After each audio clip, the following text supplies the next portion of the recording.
চোখেরই পলকে তুমি হতে পারো না।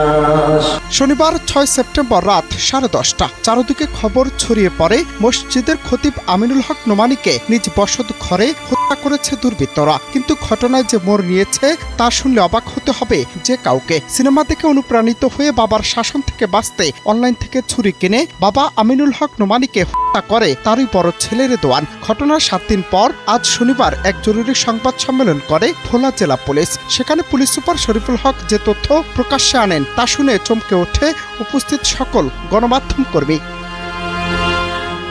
সংবাদ সম্মেলনে পুলিশ সুপার জানান, ইসলামী ঐক্য আন্দোলনের জেলা সেক্রেটারি ও উপজেলা মসজিদের খতিব আমিনুল হক নোমানীকে হত্যা করেছে তারই নিজ বড় ছেলে রেদওয়ান। তার ভাষ্যমতে ঘটনার সাথে সম্পৃক্ততা মেলায় বিশেষ অভিযান চালিয়ে ভোলার তজুমুদ্দিন থেকে গ্রেফতার করা হয় ছেলেকে। তিনি জানান, ঘটনায় আরো কেউ জড়িত আছে কিনা তা খতিয়ে দেখা হচ্ছে। প্রথম সন্তান তার ছেলে রেদওয়ান, তার হাতে কাটা দাগ পাই, এইটা দিয়ে আমাদের সন্দেহটা শুরু হয়।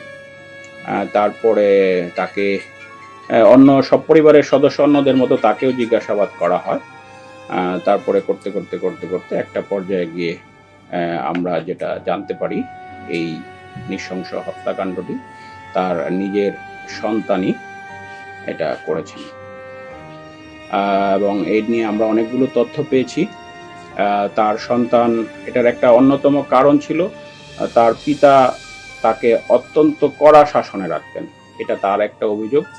এবং এই ছোট থেকে এই কড়া শাসনের কারণে তার ভিতরে একটা বিক্ষুব্ধ ভাব জন্ম নেয়। সে যখনই দরজাটা খুলে সে কোনো রকম কাল বিলম্ব না করেই প্রথম ছুরিটা চালায়, যেটা তার পেটের কাছাকাছি একটা স্পট আছে, আপনারা ওইটা প্রথম লাগে। এটা লাগার পরে ওর বাবা ছুরিটা ধরে ফেলে।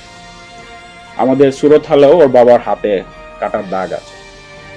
তখন ধরে ফেলার পরে ও মাপ চায় তার বাবা, যেহেতু বাবা আমাকে মারিস না, আমাকে মাফ করে দে। সে তখন বলে ঠিক আছে, কমিটমেন্ট করে করবে না। তখন তার হাত থেকে যখন ওই যে ছুরিটা ছড়াইতে যায় তখন তারও হাতটা কেটে যায়, এই রেদওয়ানের হাতও কেটে যায়। ওই কাটা দাগটাই আমরা পরে পেয়েছি। তারপরে সে বুকে পেটে এরকম দুইটা ইয়া করে এবং তার একটা তার বাবা তখন চিৎকার দিলে তখন গলায় পড়ে। এবং তার ধারণা ছিল আগে থেকে যে ঘাড়ের পিছনে যে আমরা একটা কাটা দাগ পেয়েছি, যে কিভাবে মারলে মৃত্যু নিশ্চিত হয়, এটা সে ওই মুভি দেখে পেয়েছে। ঘাড়ের পিছনে সে ওই সময় একটা আঘাত, তার বাবা তখন বাঁচাও বাঁচাও চিৎকার করেছিল। নিহত মাওলানা আমিনুল ইসলাম নোমানী ভোলা দারুল হাদিস কামিল মাদ্রাসার মুহাদ্দিস এবং সদর উপজেলার একটি মসজিদের খতিব ছিলেন। তিনি ইসলামী ঐক্য আন্দোলনের জেলা সেক্রেটারি ও জাতীয় ইমাম সমিতির জেলা শাখার সহসভাপতির দায়িত্বে ছিলেন। এর আগে পুলিশ ও স্থানীয় সূত্র জানিয়েছিল, সেদিন এশার নামাজ শেষে রাত 9:30টার দিকে বাসায় ফেরেন আমিনুল ইসলাম। সেখানে আগে থেকে ওত পেতে থাকা দুর্বৃত্তরা তাকে উপর্যুপরি করতে থাকে। গুরুতর আহত অবস্থায় তাকে উদ্ধার করে ভোলা 250 শয্যা বিশিষ্ট হাসপাতালে নেওয়া হলে চিকিৎসক মৃত ঘোষণা করেন। কিন্তু কে জানতো সে দুর্বৃত্ত তারই ছেলে। অনন্ত হাসান মাসুদ, বাংলা টিভি।